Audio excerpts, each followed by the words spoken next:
इंदौर में मुख्यमंत्री डॉक्टर मोहन यादव के एक विधान एक कानून के मामले में दिए गए मन से बयान को लेकर विहिप नेता ने भी समर्थन किया है, जिसमें मुख्यमंत्री ने कहा था कि यदि रामचंद्र एक शादी करता है तो रहीम भी एक ही शादी करे और सभी एक ही समानता के साथ देश विकास में काम करे। वहीं मध्य प्रदेश में समान नागरिक संहिता यूसीसी को लेकर सरकार द्वारा सामाजिक संगठनों से लगातार चर्चा की जा रही है कि किस तरीके से इसे लागू किया जाए, जिसमें तमाम वर्गों के लोगों को जोड़कर उनकी बैठक संयुक्त रूप से ली जा रही है। इसी के तहत पिछले दिनों इंदौर में 300 बेड के अस्पताल के उद्घाटन समारोह में मुख्यमंत्री डॉक्टर मोहन यादव के द्वारा खुले मन से इस कानून को लेकर बात रखी थी, जिसमें उन्होंने कहा था कि सभी एक साथ एक विकास की ओर आगे बढ़े, एक पंक्ति में खड़े होकर एक समान रहे। यही कामना के साथ भाजपा सरकार काम करे। यदि रामचंद्र एक शादी करता है तो रहीम भी एक ही करे। ऐसे हमारे मुस्लिम बहन भी हमारी बहन है, वहीं उन्हें कष्ट नहीं होगा। हम सभी वर्गों के लिए काम कर रहे हैं। इसको लेकर इंदौर के विहिप नेता संतोष शर्मा का कहना है कि आज सरकार जो यह बात कर रही है,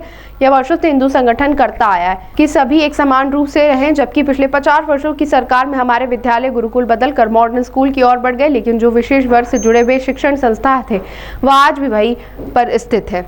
अगर एक विवाह करेगा तो अपना उसका नियम अलग, उसकी वसीयत, उसके कानून कायदे अलग, लेकिन कोई मुस्लिम भाई अगर विवाह करेगा तो उसका धर्म के हिसाब से कानून अलग। अरे भाई, एक देश है, अलग अलग कानून क्यों होना चाहिए? अगर रामचंद्र एक शादी करता है तो रहीम से भी एक ही शादी की अपेक्षा की जा सकती है। मुस्लिम बहनें भी हमारी बहनें, उनके जीवन में भी तो कष्ट आएगा, उनको क्यों अलग कर सकते हैं? हमारे देश के अंदर आज के इस दौर के अंदर हमने ये इस भाव को रखा है और मुझे इस बात की प्रसन्नता है, पूरे प्रदेश में हम एक समान कानून लगाने के लिए धीरे धीरे करके विधानसभा की तरफ बढ़ रहे हैं।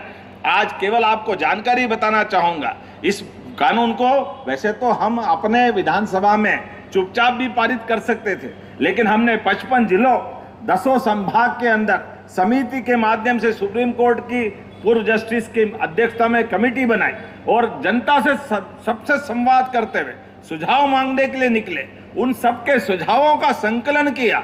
55 जिलों के अंदर लगभग 10 लाख से ज्यादा भाइयों बहनों से सुझाव लिए, सभी धर्मों के लोगों से, सभी राजनीतिक दल के लोगों से भी। मैं जवाबदारी के साथ कहना चाहूंगा, जब हम सबसे बात करने की तरफ बढ़ते हैं तो कांग्रेस ने हमेशा की तरह अपना दो मुंहा रोल रखा। कांग्रेस उस कमेटी की बैठक में आने से भाग गई।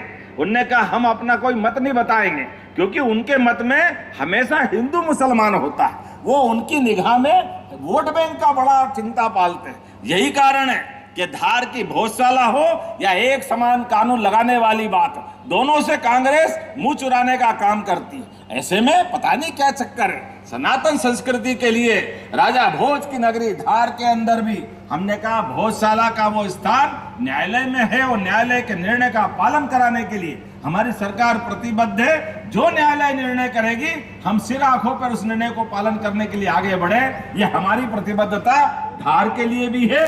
उसी प्रकार से समान रूप से इसी विधानसभा के अंदर हमारे कोई भी धर्म के हो, सभी धर्मों के सबका सम्मान करते हुए एक समान कानून लाने के लिए हमारी सरकार इसी वर्षाकालीन सत्र में इसको पास कराने के लिए आगे बढ़ रही है। ये हमारी अपनी प्रतिबद्धता है। हम अपने राज्य के कल्याण के लिए, राज्य के नागरिकों के जीवन की बेहतरी के लिए अब उनको सुधरने की आवश्यकता है।